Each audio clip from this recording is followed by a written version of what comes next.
Hi, welcome to Jadekind Gaming. My name is Adam, and today I will be unboxing the core set for the Star Wars X-Wing 2nd Edition game. A while back, I got a handful of stuff for the Star Wars X-Wing game. I played it several times, enjoyed it with my buddies. Got some other different games, stopped focusing on it as much. Then they released the 2nd edition, and I just haven't gotten into it. Now, there's like conversion kits, so you can convert all your models from the 1st edition to the 2nd, but ultimately, for any of those to mean anything, you would need still the starter set for the 2nd edition with the new 2nd edition rules, you know, all the, you know, movement dials. I'm not sure if any of that's the same or not. A lot of it is very similar. I think a lot of what they did was rebalancing, like the actual numbers, trying to prepare it for the future, and then also I think they split up some of the factions.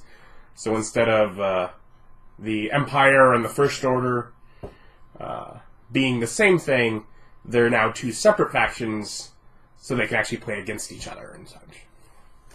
Things like that. But I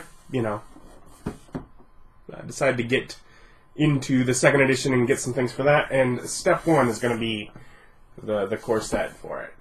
So, and it's the same, you know, 2 TIE Fighters and an X-Wing that were in the core set for the first. You know, basically looking like a lot of the same game. It's definitely very similar. Of course, still Fantasy Flight Games making it. Very similar box construction with this hole here to show off the actual miniatures. I'm going to start with those. These are, I believe, identical, as far as I understand. There's 2 of these TIE Fighters.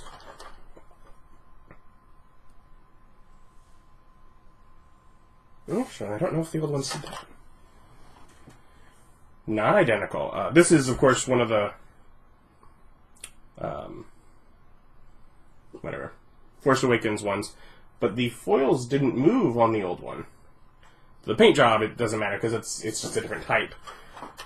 But on this, the foils move, which is minor but cool. Anyways, so we've got the ships. We have plastic around this, so we'll take this off here.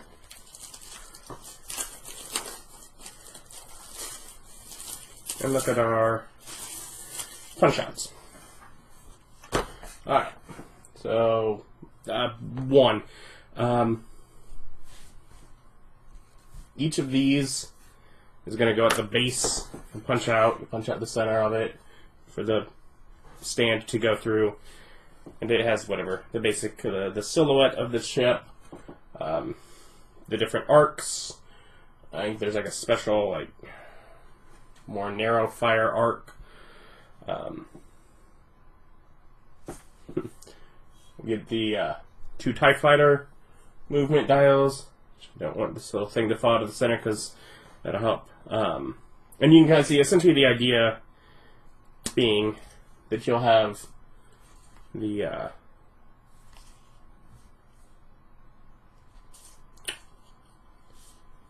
you'll have these covering them, and you can turn and basically. Does that work?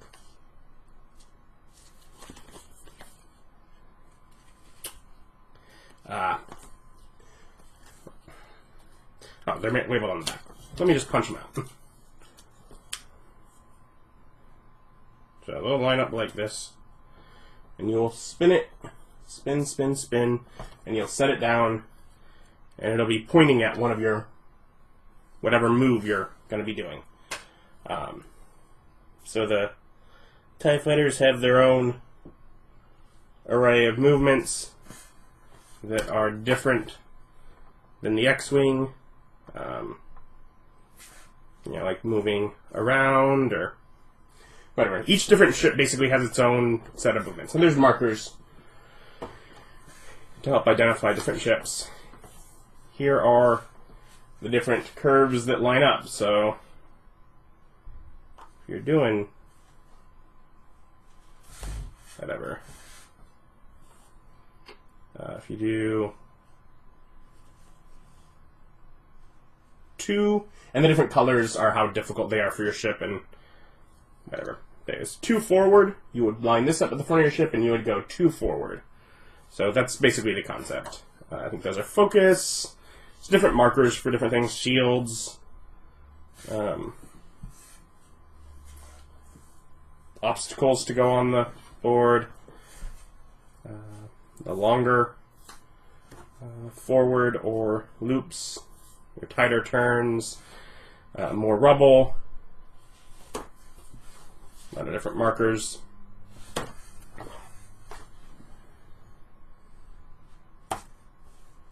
These ones don't look familiar to me.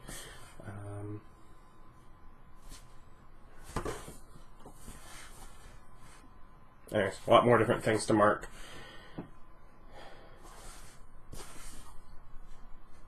Yeah. So, actually not sure about those ones either. Anyway, so there's a few things that are new. Of course, that is a new edition of the game. So, I have not played this. I have only played the first edition. And here is the Fantasy Flight Games advertisement book.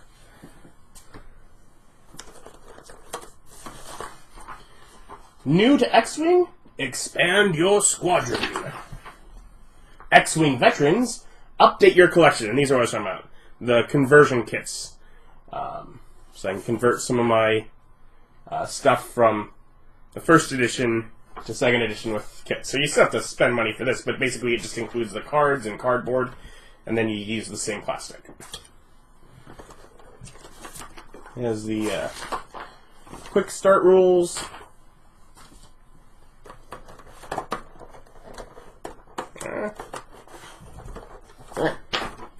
And the rule book,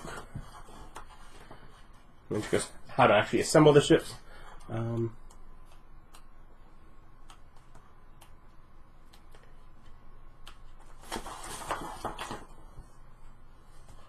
Hyperspace marker is what those ones were that I didn't recognize. Ah, almost looks like the idea, a way to deploy? I don't know.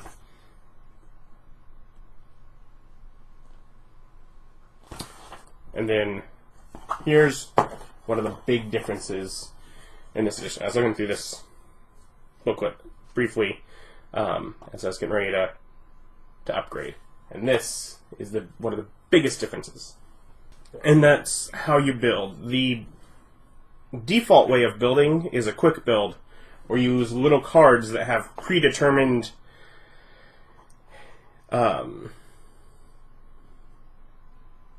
options, upgrades. So you're gonna have predetermined like which version of the which of the different ones you use and predetermined upgrades on them, and it's going to give you just a basic, like this one is 3 points, and then squad points are the old way of building, and if you want to do that, you go to xwing.com and get the most up-to-date point costs. They're actually not printed on the cards. You actually have to go to the website if you want to use the old way to build and do squad points. That way, if they release new stuff that actually changes how well old stuff balances, they can upgrade the points of things. Because that's some of the reason why there is a second edition, is because things would come out and they're like, oh, we didn't foresee that consequence. And so eventually they had to do a second edition. So they're trying to future-proof the game by making you go online to do that. There are these 3 little connectors here, and that's how you hold your dials together. There are attack and defend die.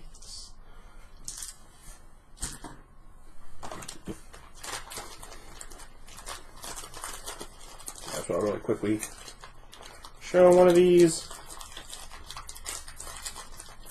In case you're unfamiliar with the game. It's like, for me, I'm like, I know how this works. I've put the precision. But anyways, you get one of these little bases. Take the card here.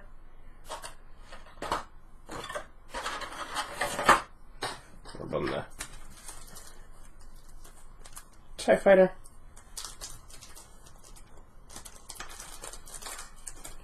Get two of these little stands.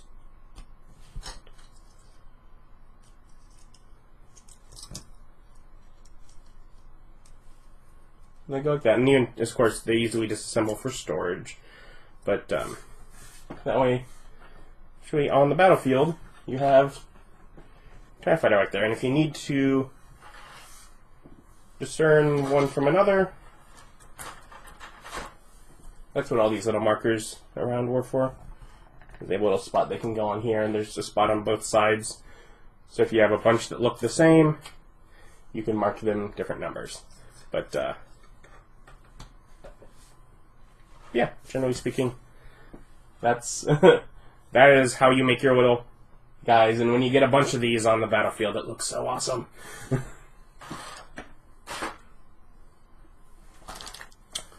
Before I get to the cards, there is the actual attack range counter. Bottom there. This little one should just be the damage deck.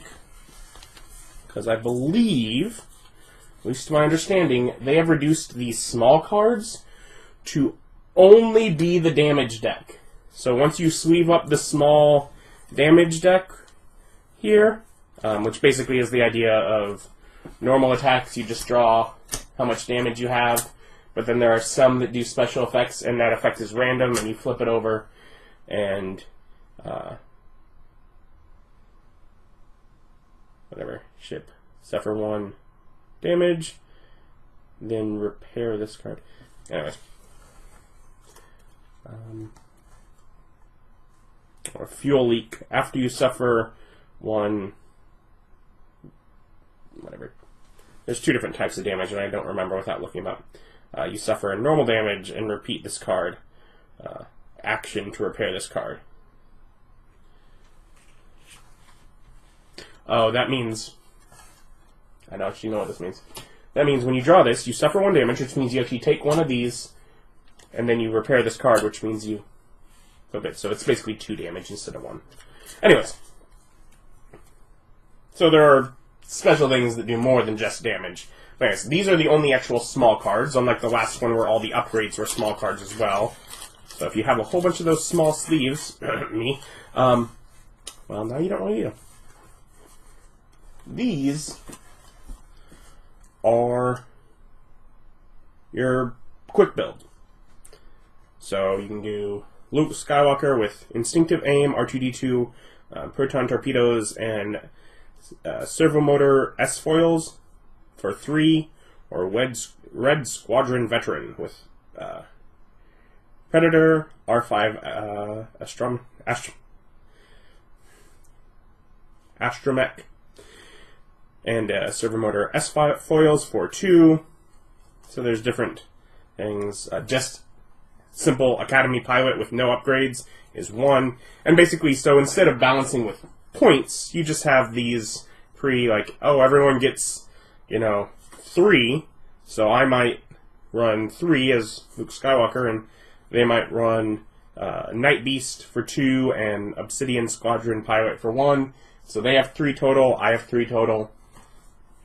Basically, that's the built-in, hard copy way to make squadrons. Is the quick build.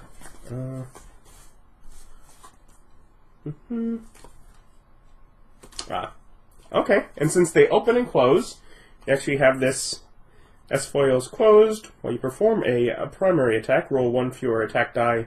Before you activate, you may flip this card. Before you activate, you may flip this card.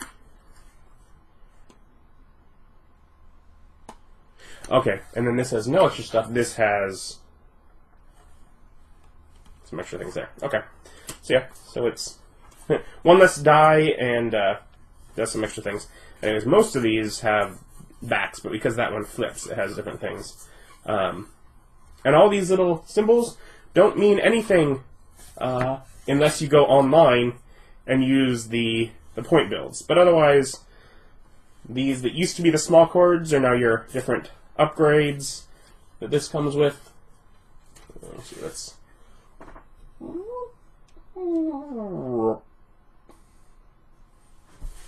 Should have done that a little bit ago. Oh well. But yeah, so you have different upgrades that you can put on.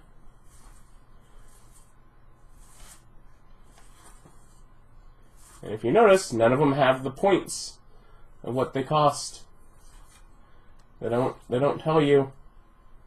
Some of them have like, this is only rebels, this is only small ships, but they don't have point costs. You know, they add shields or energy.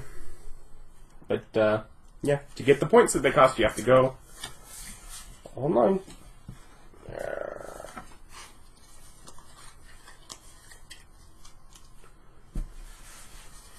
And then we get these. And these are, each of these is going to correspond to one side of these here. But anyway, so we have our TIE fighters.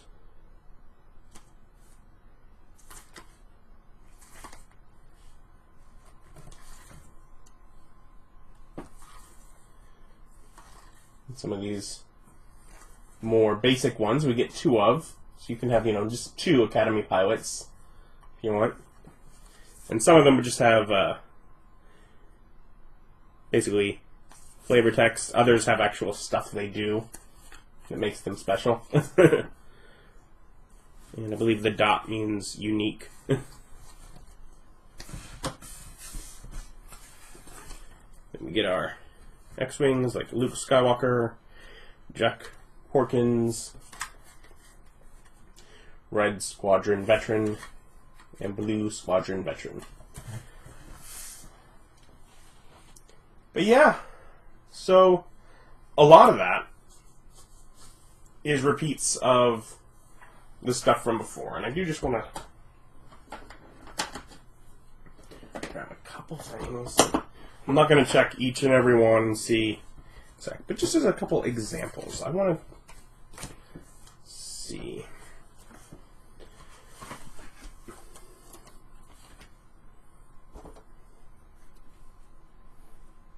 That's the same length there. So 2 and 2. I have my old first edition stuff. Okay. So step 1, they are the same size. You know, they're sized the same. The old ones have little star backgrounds and little thing. You go to more decorative. This now has less of that decorative stuff. It has a line down the center. And on your actual base tiles, there's little lines at the front that allow you, if, say, you have to stop moving partway through your movement, you just line up both sides and it will tell you exactly where along your movement you stop. If, say, you would otherwise run into something, you have to stop early or things like that. Because otherwise, you know, you'd line it up at the front and you'd continue and you'd end at the back. And there's little nubs on the plastic to help you line them up. So, basically, the difference as far as the movement tiles is this line down the center that helps you perfectly line up. Because the rulebook itself is available online. The new dials can be available if you get the conversion kits. But those you need, ultimately, I'm sure the damage deck is at least somewhat different. And that's one of the other things you need for the 2nd edition. But yeah, I'm like, it's like I have all the 1st edition stuff, and I got cool, bigger ships, and Millennium Falcon, and so there'll be some, definitely some conversion kits in the future. But otherwise, in general, it's a lot of the same stuff. It's just upgrading. Of course, if you haven't played, if you don't have any first edition at all, easy. Get second edition, start playing. It's fun. It is basically 2 players. I think they've recently come out with like a add-on set that lets you play with more than 2 players, because they broke it up where before it was just basically good guys versus bad guys, and then there was like Scum and Villainy that was like a third outside faction. Now they've broken up the different eras of good guys, and they've added like the Separatists, and they've added more stuff. There have definitely been new things that have been added as far as different teams and how that's all broken up. But I haven't really gotten into any of that detail yet. At this point, I have now gotten the second edition core rules, and I can dive into more advanced stuff, converting some of my old ones, getting new ships, and largely relearning it, because, I mean, like I said, it had been a bit since I'd played, and then it was looking at it like, oh, do I want to dive back into the game when it's the old edition, and I just didn't. But now I've got the new edition, and I can do so. Oh, and they use the same size play area. So the mat, which you don't need, you can alter the play area slightly and it doesn't affect anything if you just want to use the size of your table, or you can just sort of put like markers or tape or whatever to cut off. But I had like an old space mat. I was like, same size, what is it, 3x3 battlefield size area, so yeah, no. I look forward to playing this. Some of my buddies. Checking out the new edition. Thank you for joining me. Like, comment, subscribe. If you have your own opinions on the second edition, especially compared to the first, let me know. Because I am just now diving into second edition, and it's been a long time since I played first. So yeah, do let me know that. Otherwise, thanks for watching.